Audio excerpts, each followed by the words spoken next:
"Gather round, children," the elder said, ushering the children in their shared space. "It is time for rest. But before we sleep, I will tell you how our world came to ebb and flow through the seasons, for it was not always this way. Once upon a time, there was only one season, and it was ruled by the child queen Rhaenaë. Rhaenaë is what we call an aura vassal. That means she is the breeze that answers to the great creator. She was a quiet, polite child who always did what the great creator asked of her. The great creator instructed her to grow seeds and ripen all plant life. She was happy to do so, for it pleased her to be pleasing, as sweet children often feel. She danced across the treetops, descending only to water the plants and speak to the animals. One day, a baby hedgehog and a baby possum, a hoglet and a joey, were playing. They raced through the forest, darting under leaves and over logs. They were laughing so loudly that they did not notice a wolf approaching. When they finally did, they scattered as fast as they could. To their dismay, the wolf kept pace easily. The joey looked back to see the wolf far too close for comfort. But in doing so, he did not notice the tree directly in his path. The hoglet banked left, but the joey smacked into the trunk at full speed. He bounced off and lay still. The wolf could not believe his luck. He gave up on the hoglet and approached the dazed joey. With his mouth open, expecting the easiest meal he had ever eaten, he paused. The smell hit him. It reminded him of the abandoned goose nest left after eating the goose, the rotten odor pungent and foul. He asked himself 3 times whether he could stomach the stench anyway. Ultimately, he decided no. Between the smell and the thrill of the chase gone, the meal was no longer appetizing. Rhaenaë descended from the treetops just then. The wolf hid behind a tree, frightened of her. Rhaenaë did not see him. She only saw the sprawled-out joey. She rushed to him, half sobbing. She shook him, but he would not wake. She summoned water from the ground and poured it over the fallen creature, trying desperately to revive him. The joey sprang up, gasping for breath. As the water rolled away, so did the odor, leaving him smelling sweet and musky, like food. The wolf sniffed the air and understood immediately. Without hesitation, he leapt from behind the tree and gobbled the joey up in one bite. He nodded at Rhaenaë in appreciation for the recovered meal before trotting off. When the parents of the joey cried out to the great creator, Rhaenaë explained that she had only been trying to help. She had not meant to harm him. Nevertheless, her actions had caused a death. For her punishment, she chose to have some of her life force extracted to resurrect the joey. Are you enjoying this tribal folklore? I hope too, as it was fun to create. Subscribe to that. You don't miss any stories from me. Now, let's see the consequences to the world once Rhaenaë lost some of her life force. Something changed across the land.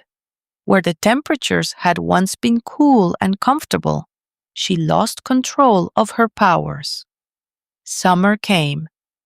Instead of a cheerful child, she became an angry adult. Some days she fumed, allowing the heat to dry streams and wilt her once beautiful plants. Animals retreated to shadows and burrows.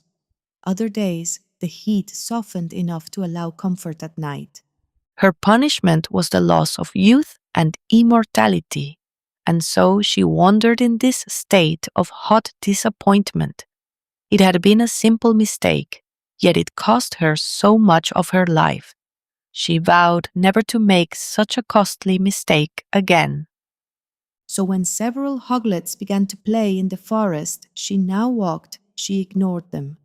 So thoroughly did she ignore them that no one noticed another wolf approaching.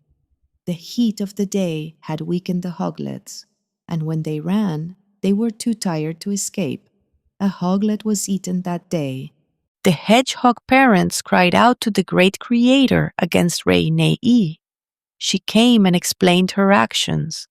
When asked why she had not helped, she told them that helping had hurt her before.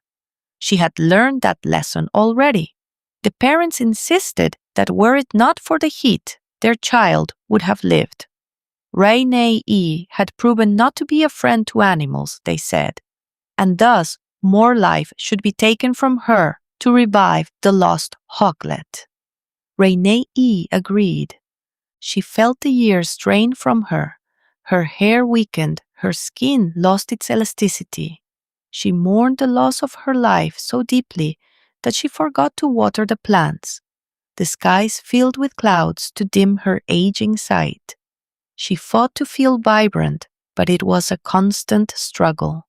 Her fading vitality allowed chilly breezes to blow through the trees and the crisp death of leaves to begin.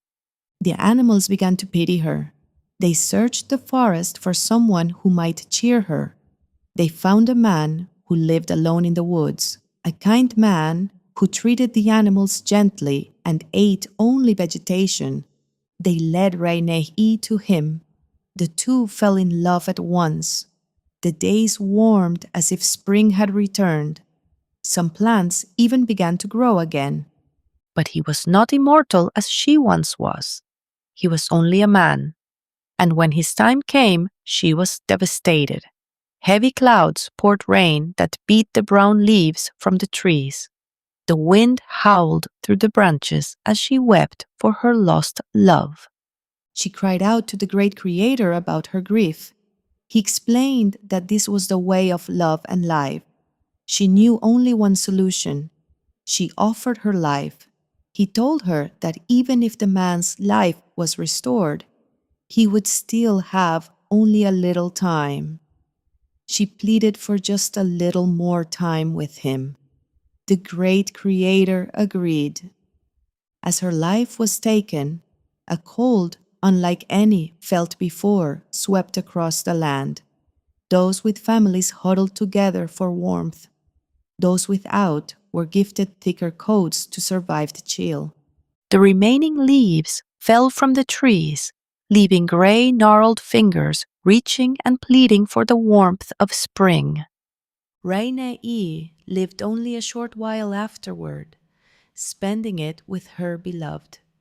As death overtook her, cold washed over him until he could feel cold no more. The animals cried out to the great creator once more, this time for Rhaenæ. They pleaded for her return. They missed her warmth and kindness. They missed her playfulness. They missed the sun. The great creator told them that because they had taken her for granted, she would not be restored to them as she once was. But she would return in cycles. They agreed. They hunkered down for the rest of the winter, awaiting her return. She emerged slowly from the earth. The animals attended her. When she regained her strength, she brought flowers, foliage, and sunshine once again to all she was appointed to. She did not appear to remember the hurts of her past until the seasons changed, and then her brooding returned. But all were grateful when she returned every year. So that is why we have our seasons, children, and that's why we celebrate her return to us every spring. Good night, sleep well. Thank you for listening to Love Jolt Library. If you enjoyed this story, please consider liking and subscribing.